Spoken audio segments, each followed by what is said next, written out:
Was Putin's intention in the war? Not the propaganda that's written about this. Oh, that they failed and he was going to take over Ukraine.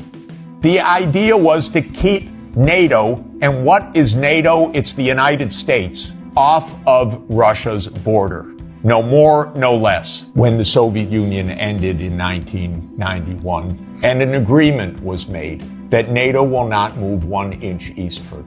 Now, what happened after 1991, the United States decided there would be no end to eastward enlargement of NATO. And the decision was taken formally in 1994, when President Clinton signed off on NATO enlargement to the east, all the way to Ukraine and into Georgia. So the NATO enlargement, as you know, started in 1999 with Hungary, Poland, and the Czech Republic. And Russia was extremely unhappy about it, but these were countries still far from the border. So the next round of NATO enlargement came in 2004 with the 3 Baltic states, Romania, Bulgaria, Slovenia, and Slovakia. At this point, Russia was pretty damn upset.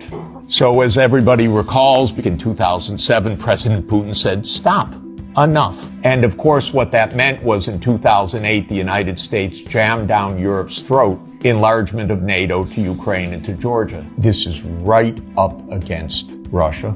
And Russia protested, because if Russia decided to have a military base on the Rio Grande or the Canadian border, not only would the United States freak out, we'd have war within about 10 minutes. And a month later, a war broke out. That gets Georgia destroyed.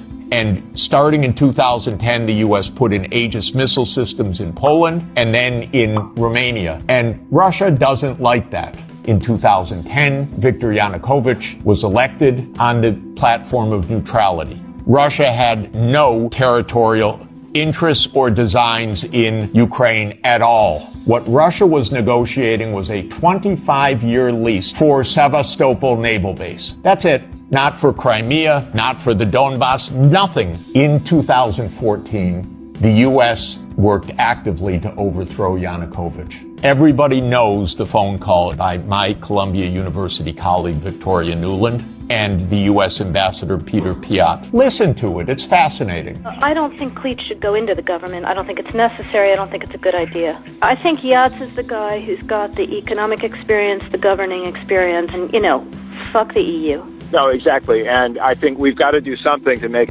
You don't get better evidence. Then came Minsk, and especially Minsk II.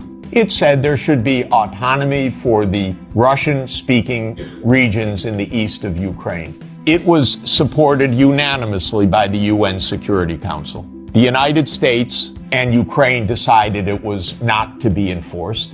There were many thousands of deaths in the shelling by Ukraine in the Donbass.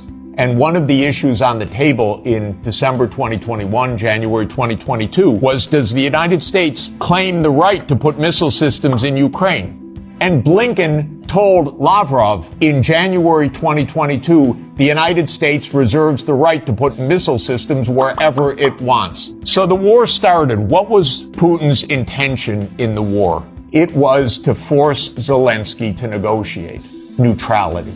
And that happened within 7 days of the start of the invasion.